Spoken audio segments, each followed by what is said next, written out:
The makeup artist's hand shook as Bethany Morrison screamed in her face. "I said natural glam, not streetwalker chic. Are you completely incompetent?" Naomi Richardson stood in the corner of the bridal suite at the Grand Plaza Hotel, watching her future sister-in-law terrorize the third professional of the morning. The hairstylist had already fled in tears. The nail technician had finished her work in record time and practically ran from the room. Now this poor woman, who Naomi had paid $300 for 2 hours of work, was being berated over eyeshadow. "Bethany, maybe we should," Naomi started. "Don't." Bethany's green eyes cut toward her like knives. "You're not helping." Naomi swallowed the rest of her sentence. This was supposed to be a joyful day. Her baby brother Troy was getting married.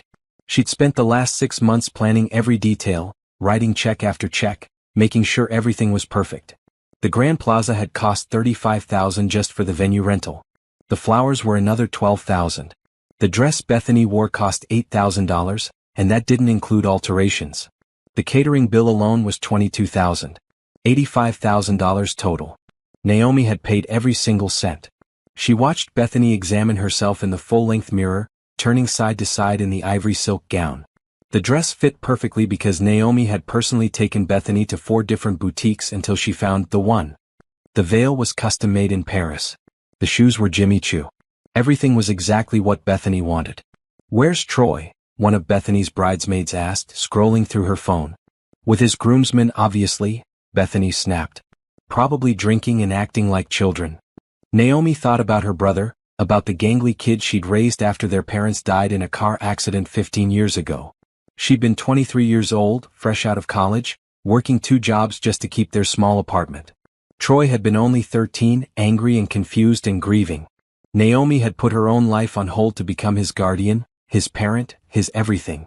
She'd worked as a receptionist during the day and waited tables at night to pay for Troy's private school tuition. She'd helped him with homework until midnight, then woke up at 5 to do it all again. When he got into college, she'd taken on a 3rd job doing freelance consulting work to cover his expenses. Her own dreams of graduate school had evaporated, but Troy had graduated debt-free. During those years, Naomi had built her consulting business from nothing. She'd worked 90-hour weeks, missed holidays, skipped vacations. But eventually, Richardson Consulting became one of the most sought-after firms in the city. She specialized in corporate restructuring, and companies paid premium rates for her expertise. At 38, she was financially secure, owned a beautiful condo, and had built a life she was proud of. All of it had been worth it to see Troy happy. Troy had met Bethany 2 years ago at a charity gala. Bethany had been volunteering, or so she said. She was beautiful, charming, and came from what she described as old money. She told elaborate stories about her family's estate, their connections, their wealth. But she claimed they'd cut her off financially when she chose to volunteer for nonprofits instead of joining the family business. "They don't understand that money isn't everything," Bethany had said during that first dinner with Naomi. "Troy gets it. He knows what it's like to build something real, to value people over profits." Naomi had been impressed. She'd liked the idea of Troy with someone who had values, who chose purpose over privilege. When Bethany mentioned that her estranged family wouldn't help with the wedding, Naomi had immediately offered to pay for everything. "Are you sure?" Troy had asked, but his eyes had been bright with hope. "You're my brother," Naomi had said. "You're all the family I have. I want you to have the wedding of your dreams." That had been 8 months ago. Now, standing in this bridal suite, watching Bethany treat everyone like servants, Naomi wondered if she'd made a terrible mistake. But she pushed the thought away. Bethany was just stressed. Weddings were stressful. This was normal, right? "I need to see Troy," Bethany announced suddenly. "Someone get him. Now." But the tradition, one of the bridesmaids started. "I don't care about seeing him before the wedding. Get him. I need to make sure his tie matches my lipstick exactly." Bethany pulled out her phone and started texting aggressively. Naomi's phone buzzed. It was Simone, her best friend and the only guest Naomi had invited for herself. "Where are you?" "I'm at the hotel. This place is gorgeous." "Girl, you went all out." Naomi texted back quickly, "In bridal suite. Come find me? Room 2405. She needed someone on her side today. Someone who knew her, who understood her. Simone arrived 10 minutes later, knocking softly before entering. "Wow," Simone whispered, taking in the enormous suite with its champagne bar, the racks of bridesmaid dresses, the professional lighting setup. "This is incredible." "Naomi, you can leave now," Bethany said without turning around. You're making everyone uncomfortable. The words hit like a slap. Naomi froze. What? You heard me. We need privacy for bride time. You're not a bridesmaid. You don't need to be here. The makeup artist looked mortified. The bridesmaids suddenly became very interested in their phones. Simone's mouth fell open. Bethany, I just wanted to make sure everything is fine. You've done your part. The check's cleared. Now we need our space. Simone grabbed Naomi's arm, her grip tight. Let's go, she muttered. Now. Naomi let herself be led from the room, her face burning. Behind her, she heard Bethany laugh and say something to her bridesmaids, but she couldn't make out the words. The door clicked shut with a finality that made her stomach turn. What the hell was that?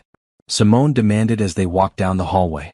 She's just nervous, Naomi said automatically. Wedding day jitters. That wasn't jitters. That was cruel. Simone's dark eyes were fierce. Naomi, you paid for this entire wedding. You've been working on it for months. And she just threw you out like you're nobody? She's going to be my sister-in-law. I don't want to start off on the wrong foot. You're not starting off on the wrong foot. She is. Naomi didn't answer. She couldn't. Because deep down, in a place she didn't want to examine too closely, she knew Simone was right. But she'd committed to this day to supporting Troy, and she wasn't going to ruin his wedding because his bride was difficult. Come on, Naomi said, forcing a smile. Let's go to the ceremony space. I want to make sure the flowers were set up right. They took the elevator down to the ballroom level. The moment the doors opened, Naomi gasped. The Grand Plaza's crystal ballroom was transformed into something out of a fairy tale. White orchids and roses covered every surface. Crystal chandeliers threw rainbow prisms across the ivory silk draped from the ceiling. The chairs were covered in white fabric with silver sashes. A string quartet was setting up in the corner. You did all this, Simone said quietly. You made this happen. Naomi nodded, unable to speak. She had. She'd chosen every flower, approved every fabric swatch, coordinated every detail. This wasn't just Troy's wedding. It was her gift to him, her way of showing him that all those years of sacrifice had been worth it. A wedding coordinator hurried over, clipboard in hand. Ms. Richardson. Perfect timing. I need you to sign off on the final setup before guests arrive. For the next hour, Naomi walked through the space, checking everything.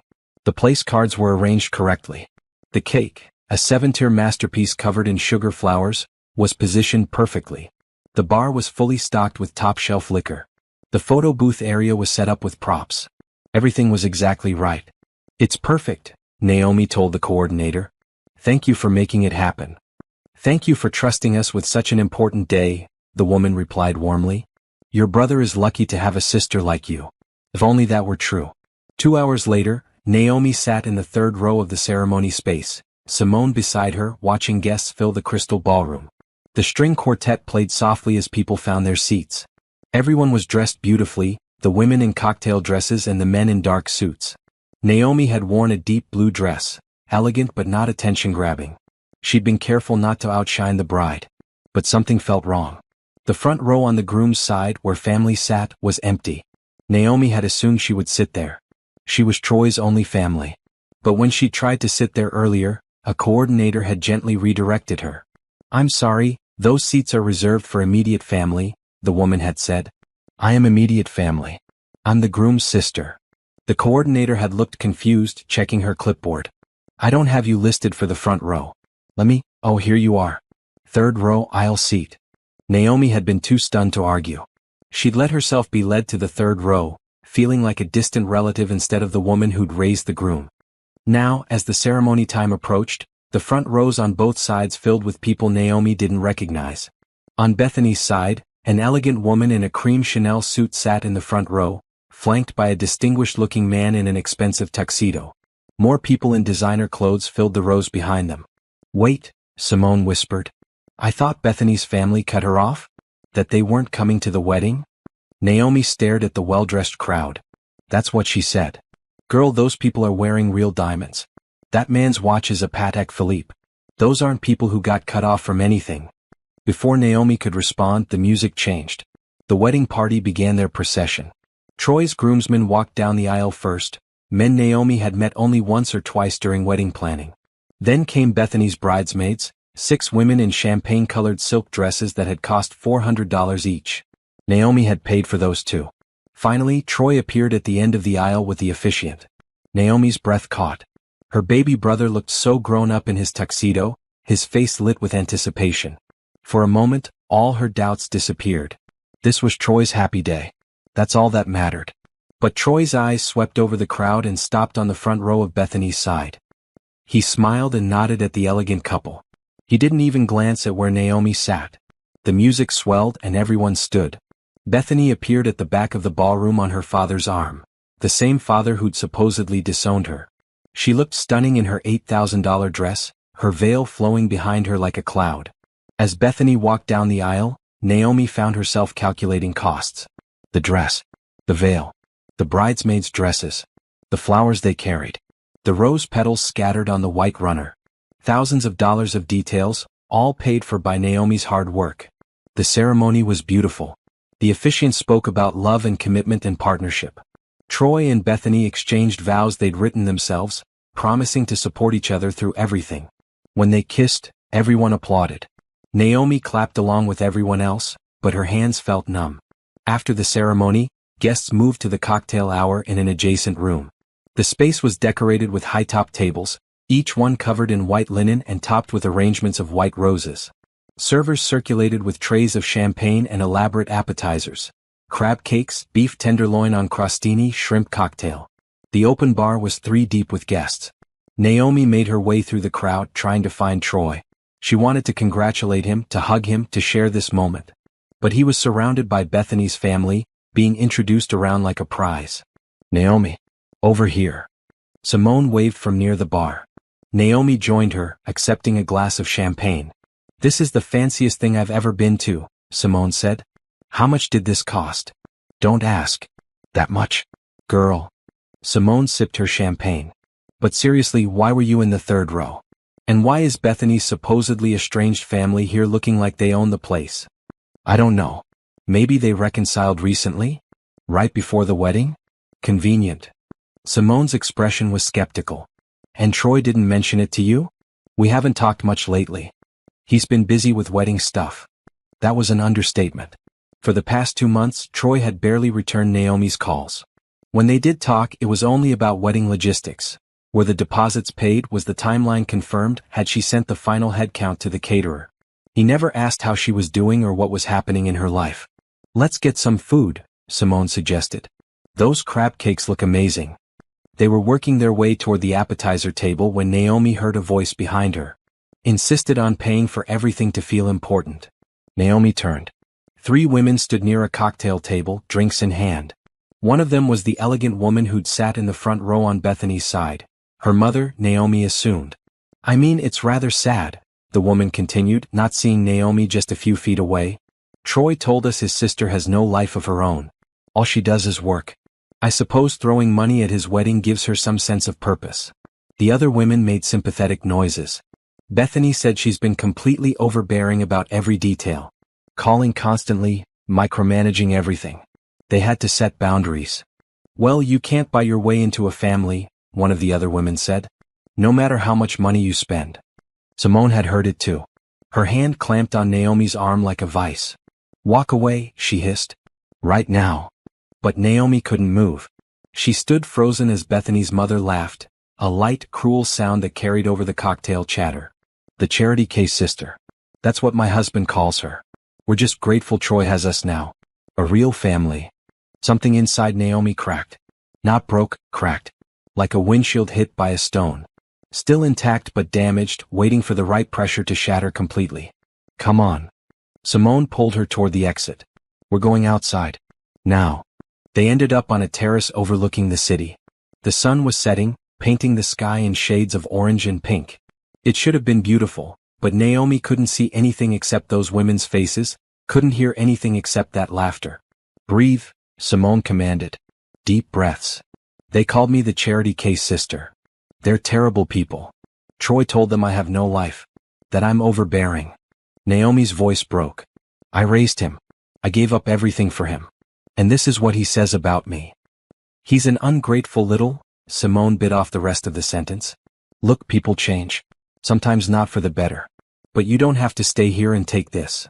It's his wedding day. So what? He's treating you like garbage. His bride threw you out of the bridal suite. Her family is mocking you. And he's over there playing happy family with people who are laughing at your expense. Simone's voice was fierce. You don't owe him anything else. Naomi wanted to argue, but she couldn't find the words. Because Simone was right. After everything she'd sacrificed, every check she'd written, every detail she'd managed, this was how they saw her. As pathetic. As someone trying to buy importance. What do I do? She whispered. Simone was quiet for a moment. Then she said, that's up to you. But if it were me, I'd make them realize exactly what they're taking for granted. Before Naomi could respond, a coordinator appeared on the terrace. Ms. Richardson? They're about to start the reception entrance. You should come inside. Naomi followed the woman back into the ballroom, which had been transformed during cocktail hour. The ceremony chairs were gone, replaced by round tables covered in silver linens. Each table had a towering centerpiece of white orchids and roses. Crystal and china gleamed under the chandeliers. A dance floor stretched across the center of the room, polished to a mirror shine. It was breathtaking. And it was all because of her.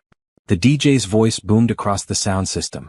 Ladies and gentlemen, please take your seats for the grand entrance of our newlyweds. Naomi looked around for her assigned seat. She found the seating chart near the entrance, a massive display covered in calligraphy place cards.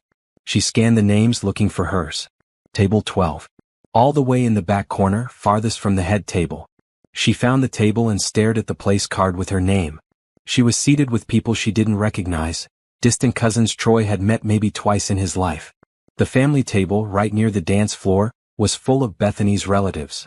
Naomi sank into her chair as the DJ announced the wedding party. One by one, the bridesmaids and groomsmen entered to applause and cheers. Then came the moment everyone was waiting for. And now, for the first time as husband and wife, please welcome Troy and Bethany Morrison. The couple burst through the doors, arms raised, beaming at the crowd. Everyone stood and applauded. They made their way to the head table, waving and laughing. Troy still hadn't looked at Naomi. Not once since the ceremony. Dinner service began. Servers brought out the first course, a butternut squash soup with crostini. Naomi pushed the food around her bowl, unable to eat. The people at her table made polite conversation, asking her how she knew Troy. I'm his sister, she said. They looked confused, glancing at the family table where Bethany's relatives sat. Oh, one woman said. I didn't realize Troy had siblings. The crack in Naomi's composure widened. The main course had just been served, filet mignon with roasted vegetables and truffle mashed potatoes, when the speeches began. Bethany's father stood first, tapping his champagne glass with a fork. Good evening, everyone, he said, his voice carrying easily across the ballroom. For those who don't know me, I'm Richard Morrison, father of this beautiful bride. He launched into a speech about watching Bethany grow up, about family traditions, about the importance of finding your true place in the world. When Bethany met Troy, we were concerned at first. He came from different circumstances. But he's proven himself to be a wonderful addition to our family. We're proud to welcome him into the Morrison family, where he'll finally have the support and guidance he deserves. The guests applauded. Naomi felt sick. The crowd applauded. Troy stood and embraced Richard, smiling wide. Next came the maid of honor, who told funny stories about Bethany in college. Then Troy's best man, who'd known him for only 2 years, gave a generic speech about love and friendship. Then Bethany herself stood up, microphone in hand. I'm not usually one for speeches, she began with a laugh. But there are so many people to thank for making this day perfect. She went through a list, her parents, her bridesmaids, her wedding planner, the hotel staff. She thanked the florist by name. She thanked the DJ. She even thanked the calligrapher who'd done the place cards. Naomi waited for her name. For some acknowledgement that she'd made all of this possible. And finally, Bethany said, her voice taking on a different tone, I want to address something that's been weighing on my heart. The room went quiet, sensing a shift. Today is about Troy and me starting our life together. It's about family, real family, the people who love you for who you are, not what you can provide. Bethany's eyes swept the room and landed on Naomi. Unfortunately, some people think money can buy them a place in our lives. That writing checks means they're entitled to be part of our celebration. Naomi's blood turned to ice. To those people, I want to say this clearly, your money doesn't give you a place in our lives. Troy has a real family now. The Morrison family. We take care of our own. We don't need anyone trying to buy their way into our happiness. Gasps rippled through the crowd. People were turning in their seats, trying to figure out who Bethany was talking about. Naomi saw guests whispering, pointing. Simone grabbed Naomi's hand under the table, squeezing tight. Bethany smiled sweetly into the microphone. Now, we've had a small disruption this evening. A guest who wasn't respecting our boundaries. Security has been notified, and I'd like to ask them to escort the woman in the blue dress at table 12 out of our celebration. The entire ballroom turned to stare at Naomi. 2 security guards were already walking toward her table. Ma'am, one of them said quietly. You need to come with us. What? Naomi's voice came out strangled. I haven't done anything wrong. Please don't cause a scene. Just come with us. Naomi looked at Troy, sitting at the head table. He was looking down at his plate, his face red. He wasn't going to stop this. He was going to let his wife have her say, have Naomi thrown out like a criminal. After everything. After years of sacrifice and love and support. This was how it ended. Get your hands off her, Simone said sharply, standing up. She hasn't done anything. This is insane. Ma'am, you need to sit down or you'll both be removed. Other guests were pulling out their phones now, recording. This was going to be all over social media within hours. Naomi could see the headlines already. Woman thrown out of brother's wedding. Crazy sister ruins wedding reception. She stood up before the security guards could touch her. I'll leave. Naomi, no. Simone started. It's fine. Naomi's voice was surprisingly steady. I'm done here. She walked toward the exit with as much dignity as she could manage, head high, refusing to look at anyone. The security guards flanked her like she was a threat. Behind her, she heard Bethany's voice, bright and cheerful again. Thank you for understanding. Now let's get this party started. The DJ started playing music. People began to relax, to laugh, to turn away from the drama. By tomorrow, most of them would barely remember the sister who'd been thrown out. It would be a funny story. Remember that wedding where the bride had to kick someone out? Naomi made it to the hotel lobby before her legs gave out. She sank onto a plush chair, shaking. Simone appeared a moment later, furious. I can't believe, she is. Simone couldn't even finish her sentences. I'm calling an Uber. We're leaving. Right now. My purse is still at the table. I'll get it. Don't move. While Simone went back inside, Naomi sat in the lobby, trying to process what had just happened. Guests walked past her, heading into the reception, giving her curious looks. She was still wearing the wristband that marked her as part of the wedding party. Her phone was in her hand. She could call Troy, text him, beg him to explain. But what would be the point? He'd made his choice clear. Bethany was his family now. Naomi was just the woman who'd paid the bills. Simone returned with Naomi's purse and coat. Come on. Uber's 3 minutes out. They walked outside into the cool evening air. The hotel's grand entrance was lit up, beautiful and welcoming. Inside, Troy and Bethany were probably cutting the cake right now. The 7-tier cake Naomi had spent 2 hours with the baker designing. They were dancing to the band she'd hired. They were drinking the top-shelf liquor she'd paid for. And she was standing on the sidewalk, humiliated and heartbroken. The Uber pulled up. Simone opened the door, but Naomi didn't get in. Wait, she said. What's wrong? I need to make a call. Naomi pulled out her phone and scrolled through her contacts. She found the name she was looking for, Monica Walsh. Monica was Naomi's attorney, kept on retainer for Richardson Consulting's legal needs. She was fierce, brilliant, and available 24/7 for emergencies. This qualified as an emergency. Monica answered on the second ring. Naomi? What's wrong? You sound upset. I need you to come to the Grand Plaza Hotel. Right now. It's urgent. What happened? I'm about to do something that might be legally complicated. I need you here before I do it. There was a pause. Then Monica said, I'm at dinner 2 blocks away. I'll be there in 10 minutes. Simone was staring at her. What are you doing?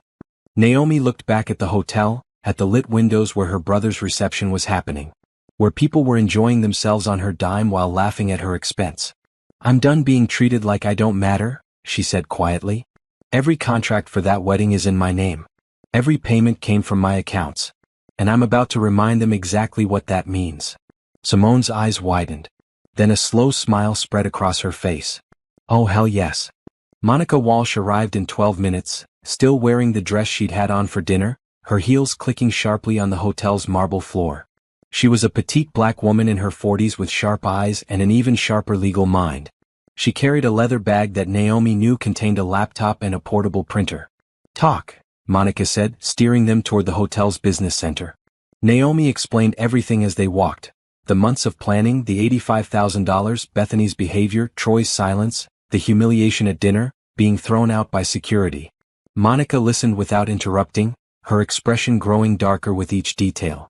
The business center was empty, a small room with computers, a printer, and a large conference table. Monica locked the door behind them and pulled out her laptop. "Show me every contract and receipt you have." Naomi had everything organized in her phone and her email. She pulled up the documentation while Monica's fingers flew over her keyboard, pulling up legal codes and contract law. The Grand Plaza Hotel contract was first. Naomi had booked the venue 8 months ago, putting down a deposit of $10,000 and paying the remaining $25,000 in installments. The contract was in her name as the responsible party and primary client. "Here," Monica said, pointing at a clause. "The client must be present for the duration of the contracted event.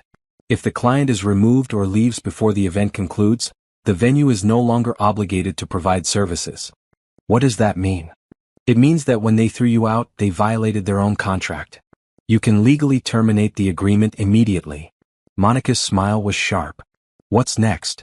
The catering contract came next. $22,000 for dinner service, appetizers, and late-night snacks. Monica found a cancellation clause. The client may cancel or modify service up to the point of delivery. Already served courses are considered complete. "They've served appetizers and the first 2 courses," Naomi said. "But there are 3 more courses plus the late-night snack station, plus the cake cutting. All of which can be canceled right now." Monica made notes. "What else?" "The open bar, $5,000 for unlimited top-shelf liquor for 4 hours. The DJ, $3,000 for 8 hours of service. The photographer and videographer, $8,000 for full coverage. The flowers, $12,000. The cake, $3,000. Every single contract was in Naomi's name. Every single payment had come from her personal and business accounts. She had receipts, email confirmations, signed agreements. Monica sat back, a satisfied expression on her face. "Do you know what you have here? A lot of money wasted on ungrateful people? No. You have leverage. Complete, total leverage." Monica pulled out her phone. "I'm calling the hotel manager. Don't say anything, just let me handle this." The call was short and direct. Monica explained that her client, Ms. Naomi Richardson, had been forcibly removed from an event she'd contracted and paid for. She cited the specific clause in the contract. She mentioned the words breach of contract and legal action in a tone that made it clear she wasn't bluffing. Within 15 minutes, the hotel manager arrived at the business center with the event coordinator and the catering director. The manager was a tall man in an expensive suit, clearly unhappy about being pulled from whatever he'd been doing. "Ms. Richardson," he said carefully, "I understand there's been some confusion this evening." "No confusion," Monica said crisply. "Your staff removed my client from an event at the request of another guest. However, Ms. Richardson is the primary client on your contract. She has paid for this event in full. By removing her, you've violated the terms of your own agreement." The manager's expression shifted from annoyed to concerned. We were told by the bride that there was a disruptive guest. My client was seated at her assigned table, eating the dinner she paid for. Where's the disruption?" The bride said. "The bride is not your client. Ms. Richardson is. And unless you'd like to be sued for breach of contract and have this incident reported to every wedding blog and review site in the city, you'll work with us to resolve this situation." The manager looked at the event coordinator, who was frantically flipping through her own paperwork. "The contract is in Ms. Richardson's name," she confirmed quietly. "This is highly irregular," the manager said.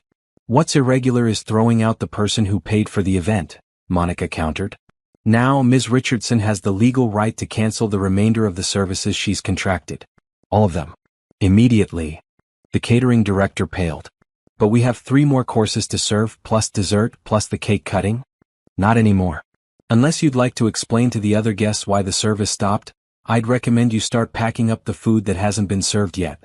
Naomi found her voice. "I want the cake donated to a homeless shelter. All the unserved food too. Nothing gets thrown away." Monica nodded approvingly. "You heard her. Make it happen." The hotel staff exchanged looks. They clearly wanted to argue to find some loophole, but Monica's expression made it clear there wasn't one. "What about the photographer and DJ?" Naomi asked quietly. Monica pulled out more contracts. Both can be released immediately. Payment is for completed work only. They haven't finished their contracted hours, so they'll get paid for what they've done, but no more. The honeymoon suite, Naomi added. I booked it for tonight. Cancel that too. Done. Monica made notes. Anything else? Naomi thought for a moment. The late-night snack station was going to be set up at 11.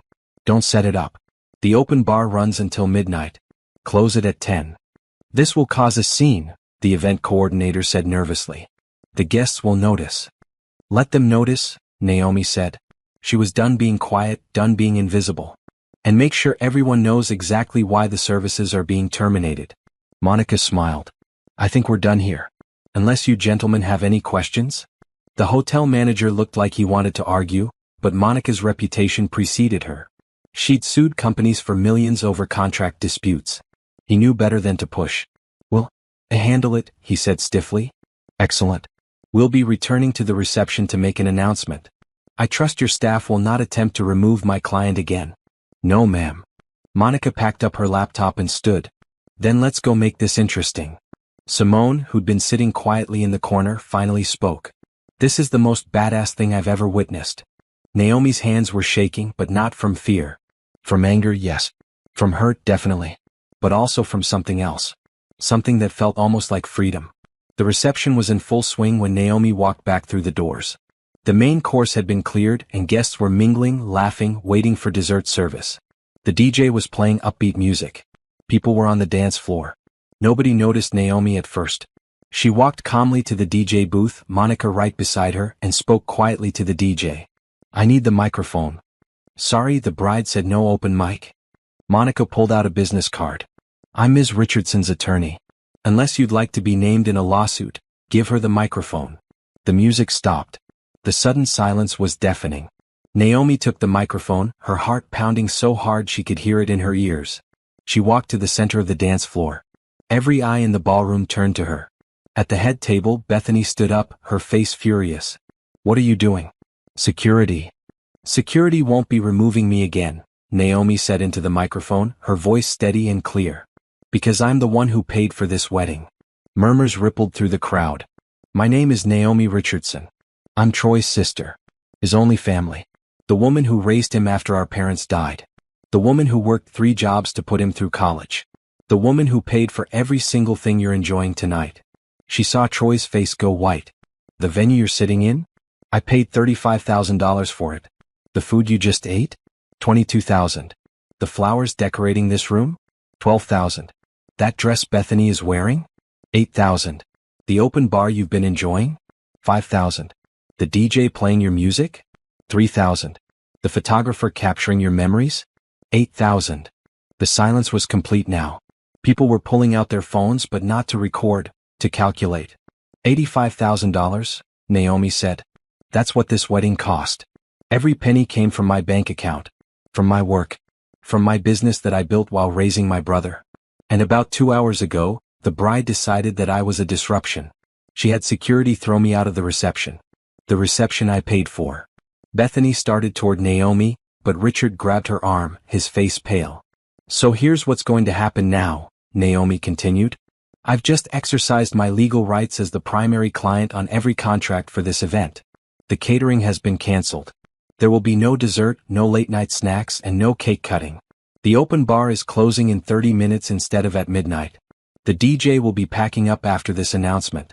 The photographer and videographer have been released and are leaving. Gasps and exclamations filled the ballroom. The honeymoon suite that was booked for tonight? Cancelled. The 7-tier cake that you were all about to enjoy? It's being donated to a homeless shelter right now, along with all the unserved food. You can't do this. Bethany shrieked. This is my wedding. Actually, I can. Because my name is on every single contract. Every receipt. Every payment confirmation.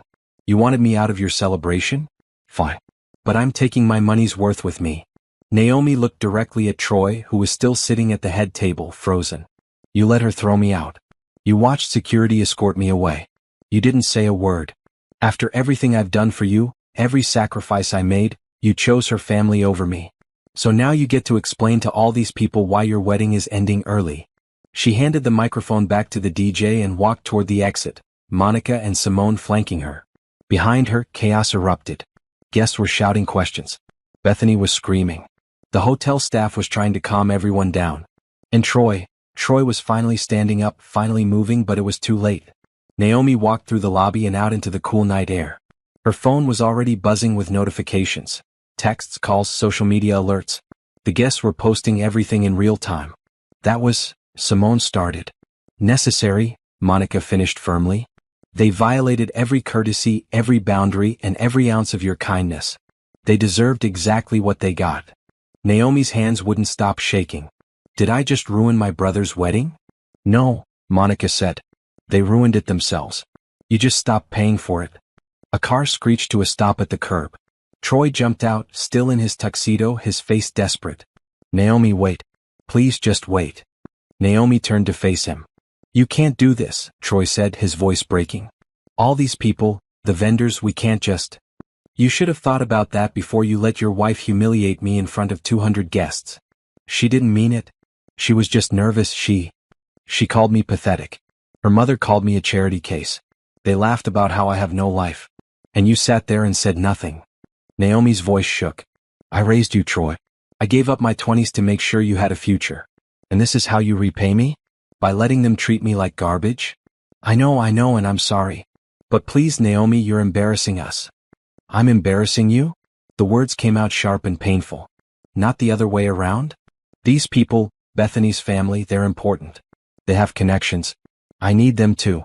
And there it was. The truth that Naomi had been avoiding. You chose them, she said quietly. You chose their money and their connections over me. Over the person who actually loved you. That's not fair. No, what's not fair is working 70-hour weeks to pay for your college. What's not fair is missing my own birthday to help you move into your dorm. What's not fair is paying $85,000 for a wedding where I was treated like a stranger. Naomi took a breath. I'm done, Troy. I'm done being your bank account. I'm done being taken for granted. I'm done. Naomi, please. Get back to your wedding. Or what's left of it. Your wife is waiting. She got into Simone's car before he could respond. As they pulled away from the hotel, Naomi looked back one last time. Troy was standing on the sidewalk, still in his tuxedo, watching her leave. Where to? Simone asked gently. Home, Naomi said. Take me home. The notifications on her phone kept buzzing. The story was already spreading across social media. By morning, everyone would know what happened at Troy Morrison's wedding.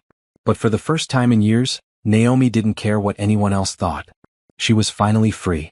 The next morning, Naomi woke up to 417 notifications. Her phone had been buzzing all night, but she turned off the sound and tried to sleep. She'd failed, mostly lying awake replaying the evening over and over. The look on Troy's face. The shock in the ballroom. The satisfaction of finally standing up for herself.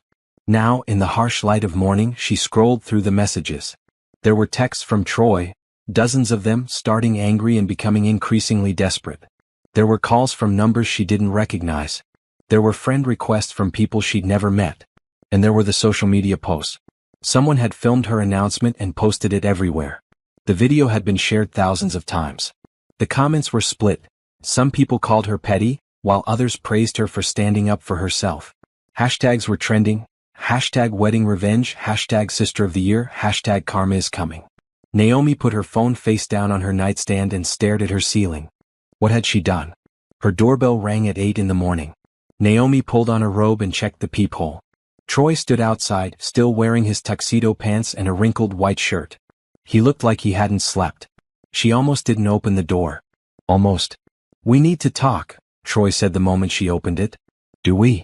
Naomi, please. Can I come in? She stepped aside.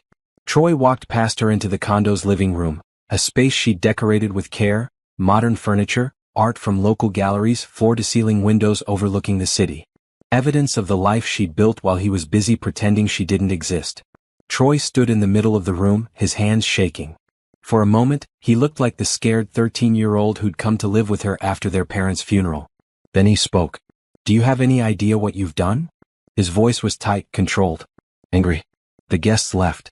The venue kicked us out. Bethany is furious. Her parents are threatening to cut us off. I thought they already had. What? Cut her off. That's what Bethany told me. That her family disowned her for choosing you. Funny how they were all at your wedding wearing designer clothes and real diamonds. Troy's face flushed. That's complicated. No, it's not. It's a lie. She lied to me and you went along with it so I would pay for everything. It wasn't like that. Then what was it like, Troy? Naomi's voice rose. Explain it to me. Explain how I spent $85,000 on your wedding, and you repaid me by letting your wife's family mock me. By sitting silently while I was thrown out by security. I didn't know she was going to do that. But you knew how they talked about me. You told them I have no life. That I'm overbearing. That I only work and have nothing else. Each word hurt to say out loud. Is that really what you think of me? Troy was silent. Answer me. Bethany said you were being controlling about the wedding planning. That you wanted everything your way. I told her it was just because you care, but you still told her family I was pathetic. I never said that. Her mother did. At the cocktail hour. I heard her call me the charity case sister. She said I was trying to buy my way into your life because I have nothing of my own. Naomi's hands were shaking now. And you know what the worst part is? You let me believe you needed me. That I was helping you. But the whole time you and Bethany were using me. We weren't using you. Then what do you call letting me pay for an $85,000 wedding while treating me like I don't matter? Troy ran his hands through his hair, frustrated. You're making this so dramatic. Yes, Bethany was nervous and said some things she shouldn't have. Yes, her family can be snobby. But you didn't have to destroy our wedding. Those people will never forget what you did. Bethany's father has connections. He could have helped my career. Now they think our whole family is crazy. And there it was. The truth that had been lurking under every interaction. Your career, Naomi said softly. That's what this is really about. That's not. You married Bethany for her connections. For her family's money and influence. And you needed me to pay for the wedding so you could look good to them. Stop twisting everything. Then explain it to me another way. Naomi's voice cracked. Explain how you're more upset about embarrassing them than about how they treated me. Explain how your career matters more than our relationship. Explain how you can stand in my home and blame me for ruining your wedding when you and your wife are the ones who ruined it first. Troy's expression shifted from angry to something else. Something cold. You know what your problem is? You can't stand that I don't need you anymore. You spent years being the hero, the martyr who sacrificed everything for her poor little brother. And now that I have a real family, people who can actually help me succeed instead of just throwing money at me, you can't handle it. The words hit like a physical blow. Get out. Naomi. Get out of my home. Right now. You can't just. I can. This is my home. I paid for it. I built this life. And I'm done letting you make me feel bad for caring about you. Naomi walked to the door and opened it. Leave. And don't come back unless you're ready to apologize for real. Not for embarrassing Bethany's family. For how you treated me. Troy stared at her for a long moment. Then he shook his head. You're going to regret this. When you're old and alone, with nothing but your money and your bitterness, you'll regret pushing away the only family you have left. He walked out. Naomi closed the door behind him and locked it. Then she sank to the floor and cried. She cried for the little boy she'd raised who was gone now, replaced by someone she didn't recognize. She cried for all the sacrifices that had meant nothing.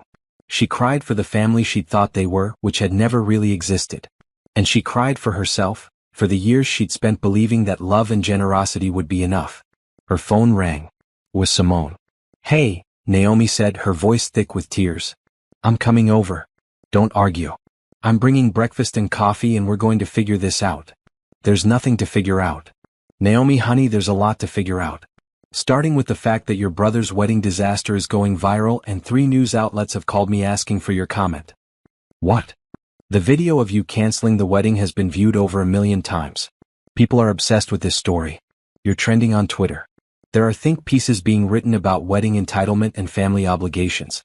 This is huge. Naomi's stomach dropped. Oh God. It's okay. We'll handle it. But first, I'm bringing you food and making sure you're okay. I'll be there in 20 minutes.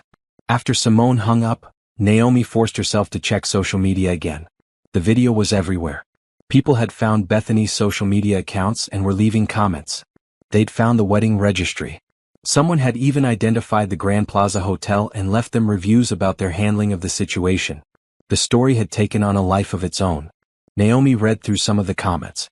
Good for her. Nobody should be treated like that after paying for everything. This is why you don't let family pay for your wedding. Too much drama. The bride sounds like a nightmare. That poor woman was just trying to help. She's petty and vindictive.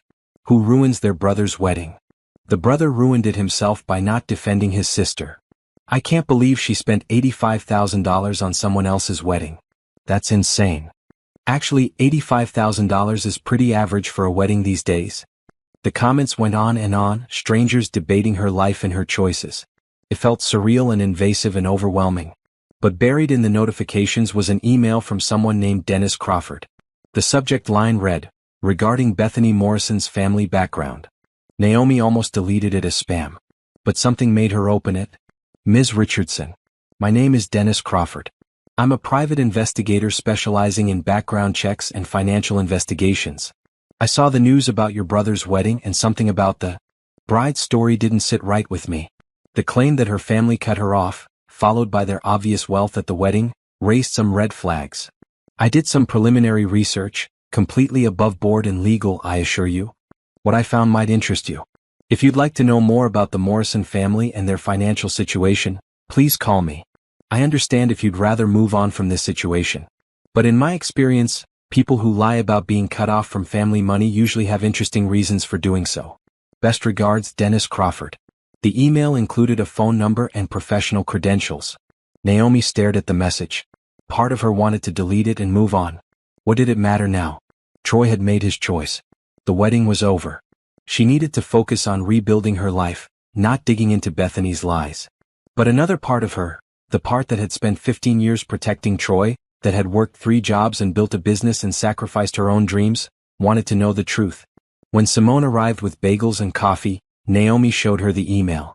Call him, Simone said immediately. What's the point? The point is that something is very wrong with this situation. Bethany lied about her family. They set you up to pay for everything. And Troy went along with it. Simone bit into her bagel.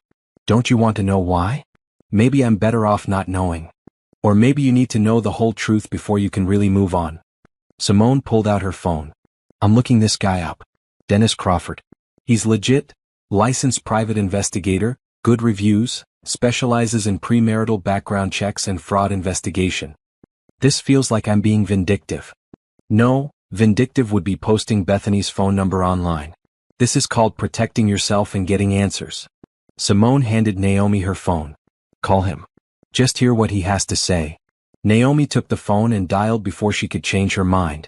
Dennis Crawford answered on the second ring. His voice was professional, friendly, and completely normal, like they were discussing a business contract instead of her demolished family relationship. Ms. Richardson. Thank you for calling. I promise I'm not trying to insert myself into your situation inappropriately. But I've been doing this work for 15 years, and what I saw in that video set off every alarm bell I have. What did you find? Enough to suggest that you might want to know more. Can we meet? I'd prefer to share this information in person. They arranged to meet at a coffee shop near Naomi's condo that afternoon. When Naomi hung up, Simone was watching her with concern.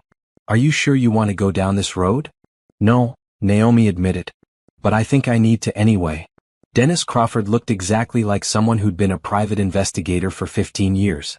He was in his early 50s with gray hair, sharp eyes, and the kind of neutral expression that probably helped him blend into any situation. He was waiting at a corner table when Naomi arrived, a manila folder in front of him. Ms. Richardson. Thank you for meeting me. He stood and shook her hand. His grip was firm but not aggressive. Professional.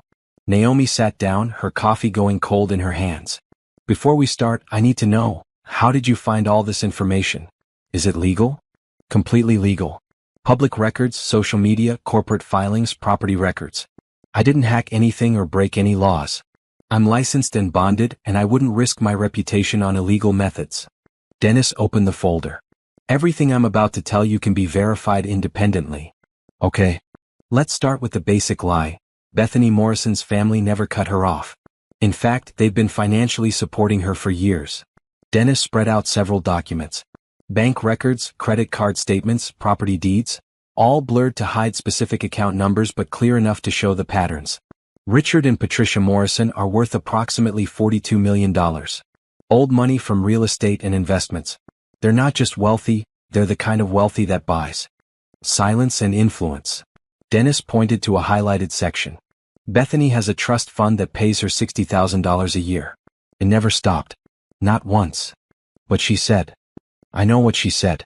She told you and everyone else that her family disowned her for working with nonprofits instead of joining the family business. It's a good story. Makes her seem principled and independent. But it's all a lie. Yes. And here's where it gets interesting. Dennis pulled out more documents. The Morrison family has a pattern. This isn't the first time they've done something like this. Naomi leaned forward. What do you mean? Bethany's older sister, Caroline, married 5 years ago. Similar situation, she told her fiancé's family that she'd been cut off, convinced them to pay for a lavish wedding, then after the marriage, the Morrison family mysteriously forgave her and welcomed the new spouse into the fold. That marriage lasted 3 years before Caroline filed for divorce. Her ex-husband walked away with nothing. They've done this before? It's a pattern. The Morrison family is wealthy but extremely controlling. They don't like spending their own money if they can avoid it. So they've developed this strategy: have their daughter target someone from a lower economic class who has a protective, successful family member. The daughter claims to be estranged. The family member pays for the wedding to help out. After the wedding, the Morrisons reconcile and bring the new spouse into their world. But why? Control. Image. Entertainment. Dennis shrugged. Rich people aren't always rational. But the pattern suggests they enjoy watching others spend money on their behalf. It's a game to them. Naomi felt sick. So Troy was a target from the beginning. I believe so. Bethany met Troy at a charity event. One that she was working at specifically to meet potential partners from the right demographic. Young, ambitious, with a successful older sibling who'd be willing to help. You fit the profile perfectly. Dennis pulled out printed screenshots of social media posts. Naomi recognized Bethany's private Instagram account, the one that was locked to public viewing. A contact of mine was able to access these before the account was locked down yesterday. Look at the dates. The posts were from 2 years ago, right after Bethany met Troy. Found a good one tonight. One post read, Brother Troy has a sister who basically raised him. She runs her own consulting firm and is loaded but super lonely from what I can tell. Should be easy to work with. Will update. Another post, dated 3 months later, Operation Wedding is going perfectly. The sister is eating up the whole estranged family story. She's already offering to help with wedding costs. Too easy. And another, from 6 months ago, can't believe how much this woman is willing to spend to feel important. At this rate, we won't have to pay for anything. Mom and Dad are going to love this. The post went on. Screenshots of texts between Bethany and her mother, discussing Naomi's desperation for family and how to maximize the payout. Plans for the wedding that included specific strategies to keep Naomi involved financially but excluded socially. Where did you get these? Naomi's voice was barely a whisper. A mutual contact with access to Bethany's private accounts before she locked everything down yesterday. These posts disappeared within hours of your wedding intervention, but I managed to capture them first.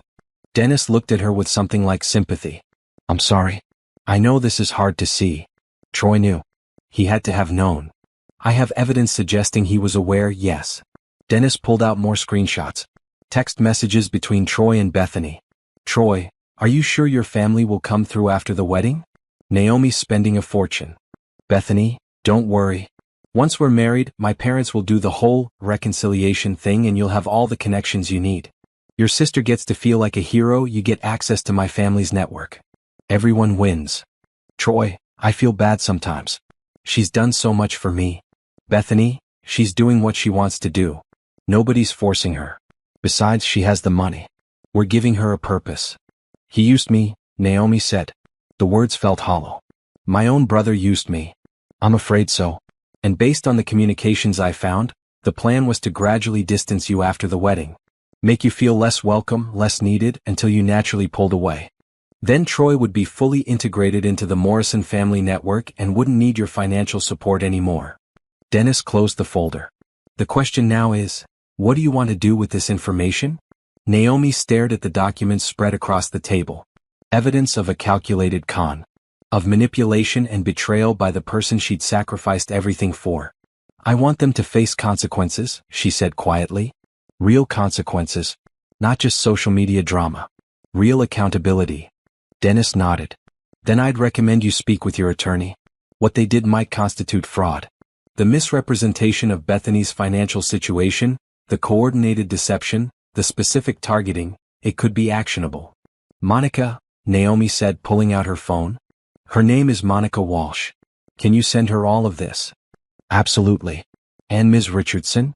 Dennis stood, preparing to leave. For what it's worth, what you did at that wedding took courage.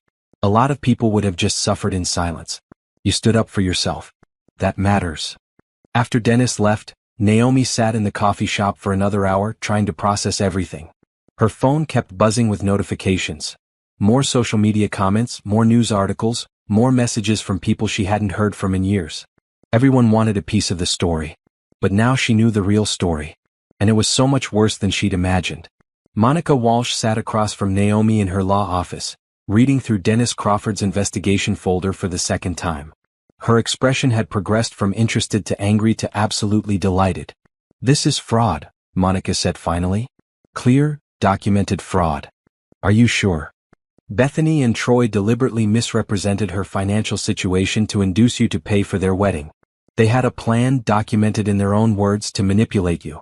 There was intent to deceive, you relied on that deception to your detriment, and you suffered damages. Monica tapped the folder. This is a textbook case. What can we do? Several things. First, I'm filing a lawsuit against Bethany Morrison and Troy Richardson for fraud. We'll be seeking full repayment of the $85,000 you spent on the wedding, plus additional damages for emotional distress and reputational harm. Will we win? With this evidence? Absolutely. But here's where it gets interesting. Monica pulled up something on her computer. After you left yesterday, Bethany's parents sent me a threatening letter through their attorney. Threatening what? They want to sue you for emotional distress, damage to their daughter's reputation, and breach of contract. They're claiming you deliberately sabotaged the wedding and that your actions constituted intentional infliction of emotional distress. Naomi felt cold. Can they do that? They can try. But they won't win. In fact, I was hoping they'd do exactly this. Monica's smile was sharp. Because now we get to include all of Dennis's findings in our response. Everything about their pattern of behavior, about targeting you specifically, about the fraud and manipulation. And it all becomes part of the public court record. They won't want that. Exactly. Which means they'll likely settle quickly and quietly to avoid the publicity. But we're not settling cheap. Not after what they did to you. What about Troy? Monica's expression softened slightly. That's up to you. He's named in the lawsuit, but you can decide how aggressively to pursue your own brother. However, I'd recommend at least getting him on a payment plan for some of the money. He benefited from the fraud even if he wasn't the mastermind. I want him to pay back at least some of it. Not because I need the money, but because he needs to understand that actions have consequences. Then that's what we'll do. Monica started drafting documents. I'm also going to send a strongly worded letter to the Morrison family attorney explaining exactly what evidence we have and what will happen if they pursue their ridiculous lawsuit. Give them 48 hours to respond before we file our case. Will this get media attention? Almost certainly. The wedding video already went viral. Once the fraud allegations come out, it'll be even bigger. But we'll control the narrative. No trashy interviews or reality TV drama. Just professional, factual statements through proper legal channels. I don't want to be famous for this. You won't be. You'll be known as someone who stood up to financial abuse and fraud. There's a difference. Monica printed out several documents. Sign here, here, and here. As Naomi signed the papers, she felt an unexpected sense of relief. For so long she'd carried the weight of being Troy's protector, his provider, his safety net. Now she was letting the law handle it. She didn't have to be the one trying to fix everything anymore. What happens now? Naomi asked. Now we wait for their response. In the meantime, you should prepare for some publicity. I'd recommend limiting your social media presence and not responding to any press inquiries directly. Send everyone to me. Over the next 48 hours, Naomi's phone never stopped ringing. 3 different news outlets requested interviews. A podcast host wanted her to tell her story. Someone approached her about writing a book. There were even 2 reality TV producers who wanted to film a documentary about the situation. Naomi declined everything and sent them all to Monica. But the story continued to grow. Legal bloggers picked up on the case, analyzing the fraud allegations and discussing the interesting intersection of family obligations and financial manipulation.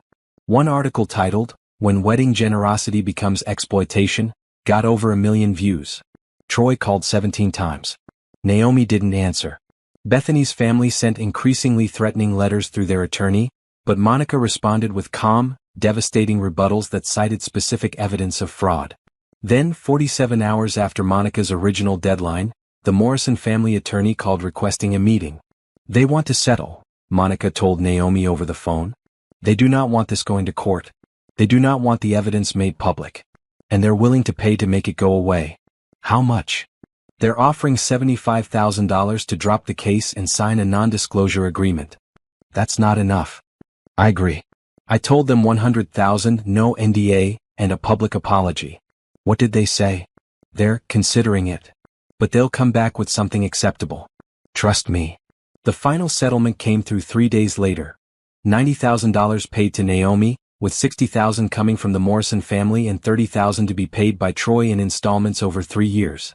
No NDA, but a mutual agreement not to discuss the specifics of the fraud evidence publicly. They wanted to avoid the details coming out, Monica explained.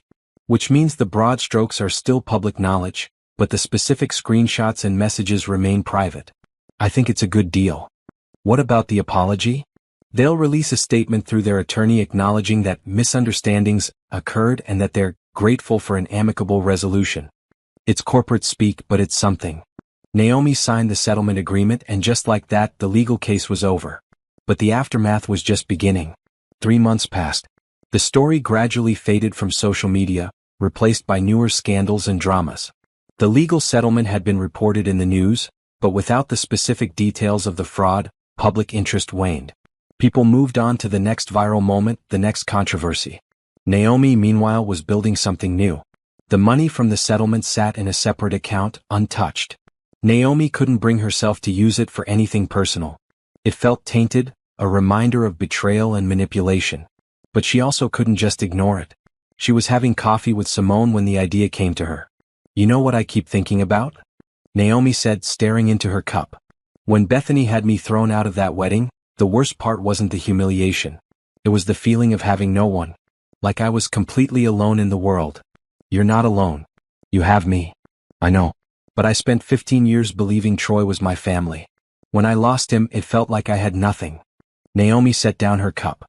There are so many people out there who've lost their families or been cut off by toxic relatives. People who are dealing with estrangement and grief in this huge void. What if there was something to help them?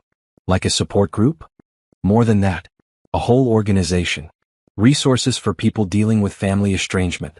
Counseling. Legal advice for people being financially exploited by relatives. Help building chosen families. Simone's eyes lit up. That's brilliant. And you could fund it with the settlement money. Turn something awful into something good. The idea took root. Naomi started researching, reaching out to therapists and social workers and legal experts. She discovered there was a huge need for this kind of support. Millions of people dealt with family estrangement every year, but resources were scattered and inconsistent. Within 6 weeks, Naomi had filed papers for a nonprofit called Second Family.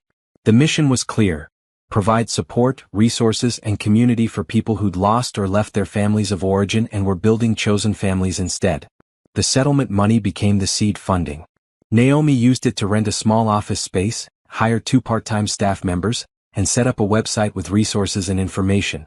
She partnered with therapists who specialized in family trauma and estrangement. She connected with legal aid organizations to help people dealing with financial abuse from relatives. The response was overwhelming. Within the first month, over 1,000 people reached out. They shared stories that echoed Naomi's own experience. Parents who used money as control, siblings who exploited generosity, families who rejected people for being different. Each story was unique, but the pain was universal. Naomi found herself working 12-hour days again, but this time it felt different. She wasn't sacrificing for someone who didn't appreciate her. She was building something meaningful, helping people who truly needed it. And then, 6 months after the wedding disaster, Naomi met Corey Mitchell. She'd gone to one of Second Family's support group meetings, not as the founder but as a participant. She'd been so focused on helping others that she hadn't dealt with her own grief and anger. Her therapist suggested she attend a session specifically for people dealing with sibling estrangement. Corey was leading the group. He was a therapist who specialized in family trauma, someone who'd reached out to partner with Second Family after hearing about the organization. He was in his early 40s with warm brown eyes and an easy smile that made people feel safe. During the session, Naomi shared her story. Not the viral version that everyone knew, but the real story, the years of sacrifice, the feeling of being taken for granted, the devastation of losing the brother she'd raised. She cried in front of strangers, finally letting out the grief she'd been holding back. After the session, Corey approached her. "That took a lot of courage," he said. "Thank you for being vulnerable." "I'm the founder of this organization," Naomi said with a weak laugh. "I should probably have my act together. The best people who help others are the ones who've been through it themselves." Corey handed her his card. "I run a separate therapy practice, if you're interested in individual counseling. I think you might benefit from having your own space to work through this." Naomi took the card, studying his gentle expression. "Do you have experience with sibling estrangement?" "I do. I lost my sister 5 years ago to her addiction and the toxic choices she made. I understand what it's like to grieve someone who's still alive." They talked for another hour after everyone else left. Corey shared his own story, a sister who'd stolen from their parents, who'd lied and manipulated, who'd eventually cut off the whole family when they tried to help her. He'd spent years dealing with guilt and grief before accepting that he couldn't save someone who didn't want to be saved. "The hardest part," Corey said, "was giving myself permission to move on, to build a life without her, to be happy even though she was struggling." "That's exactly where I am," Naomi admitted. "I feel guilty for not missing Troy more, for being relieved that he's out of my life." Relief is valid. So is anger. So is grief. All of it is part of healing. Naomi started seeing Corey for individual therapy twice a week. The sessions helped her untangle the complicated knot of emotions, the love she still had for the brother Troy used to be, the anger at who he'd become, the sadness for the relationship she'd wanted but never really had. But something else was growing too. Something neither of them had expected. They'd meet for coffee after sessions sometimes, ostensibly to discuss second family and potential partnerships. But the conversations would drift, to books they loved, to travel experiences, to dreams for the future. Corey had a way of seeing her not as a victim or a success story, but simply as herself. "You know," Simone said one day after Naomi mentioned Corey for the third time in 10 minutes, "you should ask him out." "I can't. He's my therapist." "So stop being his client. Transfer to someone else in his practice. Then ask him out." "That's not how it works." "That's exactly how it works. If you like him and he likes you, figure out the ethical way to make it happen." Naomi did transfer to another therapist in Corey's practice. It took 2 weeks of agonizing before she finally sent him a text. "This might be completely inappropriate, but I'd like to grab coffee with you. Not as a client. Just as two people who might enjoy spending time together." His response came 5 minutes later. "I've been hoping you'd say something like that. When are you free?" Their first real date was at a small restaurant near Naomi's condo. They talked for 3 hours about everything and nothing. Corey was kind, intelligent, funny. He asked about her work with genuine interest.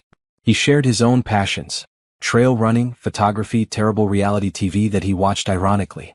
"I was worried you'd think I was a mess," Naomi admitted over dessert. "The whole viral wedding thing, the lawsuit, all of it. You're not a mess. You're someone who stood up for yourself and then turned your pain into something that helps other people. That's the opposite of a mess." "My ex-brother probably disagrees." "I'm sure he does. But his opinion doesn't matter anymore." Corey reached across the table and took her hand. "You get to decide who matters in your life now." They took things slowly. Both of them had been hurt before, had learned to be cautious with trust. But over the following months, something real grew between them. Corey understood Naomi's drive to help others because he shared it. He'd seen his own family fall apart and rebuilt himself through helping others heal. "You're good for each other," Simone observed. "He doesn't try to fix you or save you. He just sees you." It was true.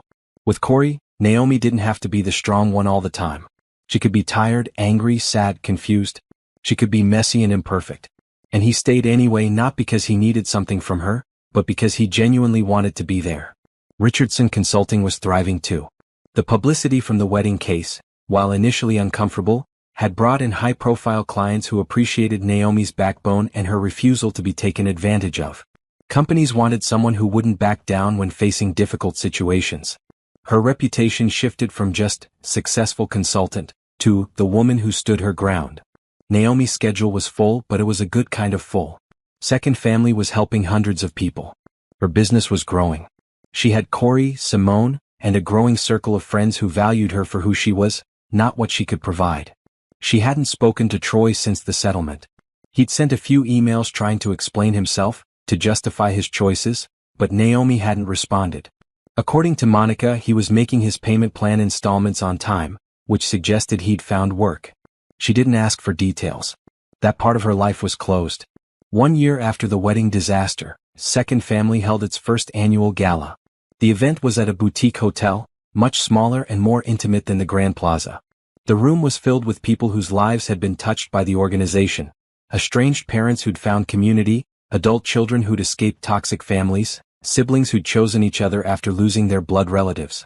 Naomi stood at the podium, looking out at faces that had become familiar over the past months. "A year ago, I thought I'd lost my family," she began. "My brother, the person I'd raised and protected and sacrificed for, chose people who used him over me. It was devastating. I felt completely alone." She saw nods throughout the audience. They understood.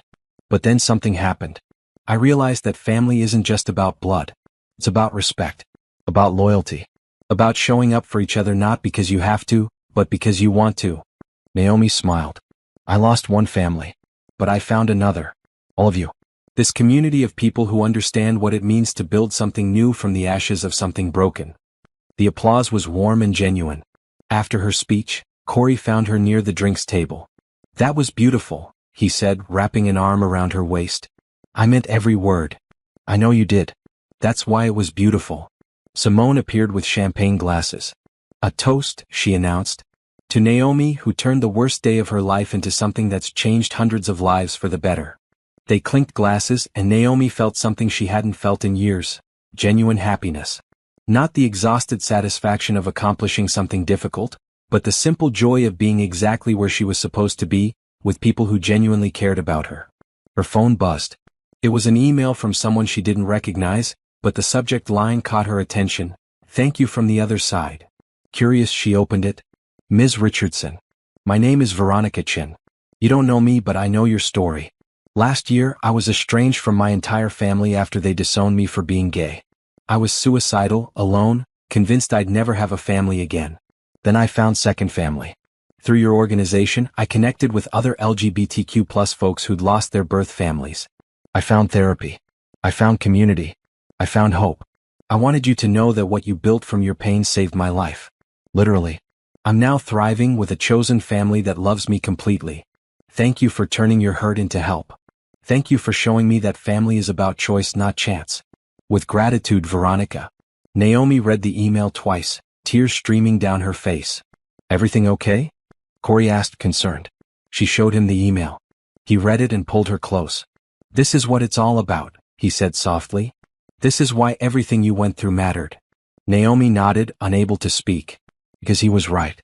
The pain, the betrayal, the public humiliation, all of it had led her here. To helping people. To building something meaningful. To finding people who truly valued her. She'd lost Troy. But she'd found herself. And in the end, that was worth more than any family connection based on blood or obligation. 18 months after the wedding disaster, Naomi sat in Monica's office waiting for Troy to arrive. She'd agreed to this meeting reluctantly only after Troy had gone through Simone, his one connection to Naomi who'd remained neutral. Troy had asked, through Simone, if Naomi would meet with him. Not to ask for anything. Not to demand forgiveness. Just to talk. "You don't have to do this," Monica said, sitting beside Naomi. "You owe him nothing." "I know. But I think I need closure." Troy walked in 10 minutes late, looking different from the last time Naomi had seen him. He'd lost weight. His clothes were less expensive. He looked tired, older than his 30 years. "Thank you for agreeing to this," Troy said, sitting across from them. He didn't try to hug Naomi or touch her. He kept his distance.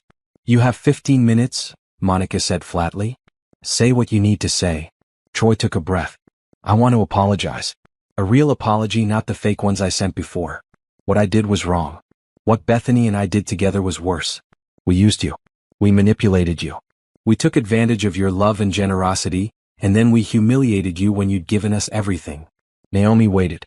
"I've spent the past 18 months trying to understand how I became that person. The person who could betray his own sister, the woman who raised him. I've been in therapy. I left Bethany, She filed for divorce 6 months ago when she realized her family wasn't going to support us anymore without your money. I heard, Naomi said quietly. She hadn't sought out the information, but Simone had mentioned it. I got a job. Nothing fancy, but it's honest work. I've been making the settlement payments on time because that's the least I can do. I've been trying to figure out who I am when I'm not being taken care of by you or trying to impress Bethany's family. Good for you, Naomi said, and she meant it. She wasn't being sarcastic. I know I don't deserve your forgiveness. I know I destroyed any trust we had. But I needed you to know that I understand what I lost. Troy's voice cracked. You were the only person who ever really loved me. You sacrificed your whole life for me. And I threw it away for people who saw me as a tool, a prop in their stupid games. You did, Naomi agreed. I don't expect us to be family again. I don't expect you to let me back into your life. I just wanted to apologize for real and tell you that I'm sorry. Truly, deeply sorry for everything. The office was silent. Monica watched Troy carefully, her hand near Naomi's in silent support. I accept your apology, Naomi said finally. But you're right, we're not family anymore. Not the way we were. You made choices that hurt me deeply. You sided with people who used both of us. And while I'm glad you're taking responsibility now, that doesn't erase what happened. I know. I've built a new life. A good life. I have people who respect me and value me for who I am, not what I can do for them. I have work that matters. I have love, real love, with someone who sees me as an equal partner. Naomi met Troy's eyes. I don't need you anymore. And honestly, I don't want the kind of relationship we had before, where I was always giving and you were always taking. I understand. But, Naomi continued, if you continue doing the work you're doing, therapy, honest employment, taking responsibility, maybe someday we can have some kind of relationship. Not what we had before, but something new. Something healthier. Troy's eyes filled with tears. I'd like that. Even if it takes years. Even if it's just Christmas cards. I'd like to earn back even a small piece of your trust. Then keep doing what you're doing. Keep being accountable. And maybe eventually we'll see. Troy nodded. Thank you. For meeting with me. For not hating me completely. I don't hate you. I'm just done being hurt by you. After Troy left, Monica turned to Naomi. How do you feel? Okay. Sad but okay. He's making progress, but he destroyed something that can't be rebuilt exactly as it was. We'll never have that brother-sister relationship again. The one where I'd do anything for him. And that's healthy. That relationship was one-sided and exploitative, even if it took this disaster to see it clearly. I know. I just wish. Naomi trailed off. I wish our parents were alive. I wish he hadn't had to lose them so young. Maybe things would have been different. Maybe. But you can't save someone who doesn't want to be saved. Troy had to hit bottom to start climbing back up. That's not your fault or your responsibility. Naomi nodded. She knew Monica was right. That evening, Corey took her to their favorite restaurant. They'd been dating for over a year now, and he'd recently moved into her condo. It felt natural, easy, like they'd always been meant to share space. How was the meeting with Troy? Corey asked over dinner. Hard. But good, I think. He apologized for real. He's making changes. But I told him we can't go back to how things were.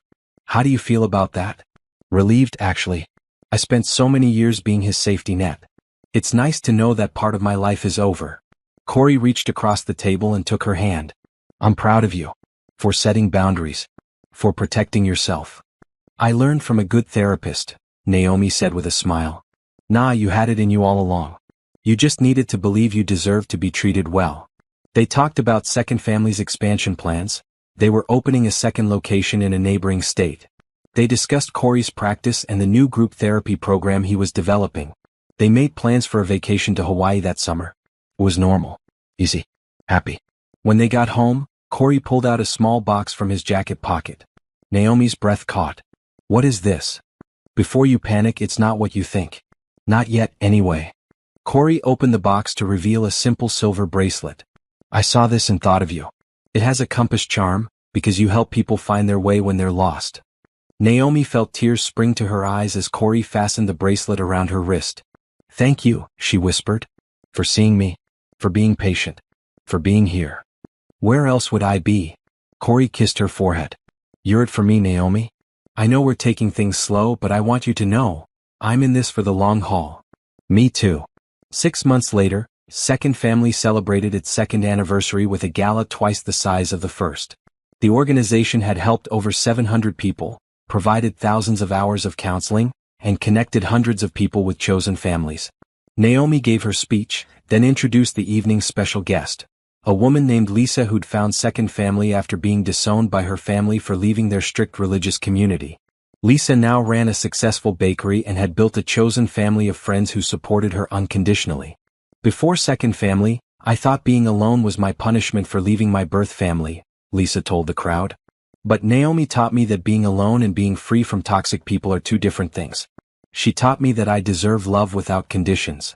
The applause was thunderous. After the event, Naomi stood on the venue's terrace with Corey and Simone, looking out at the city lights. "You did this," Simone said, gesturing to the building behind them full of happy, connected people. "You took the worst thing that ever happened to you and turned it into this." "We did this," Naomi corrected. "I couldn't have done any of it without you. Without Corey.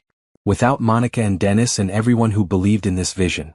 "Still," Corey said, wrapping his arm around her waist, "it started with your courage. With you deciding you deserved better." Naomi thought about that night at the Grand Plaza, standing in front of 200 guests and canceling her brother's wedding.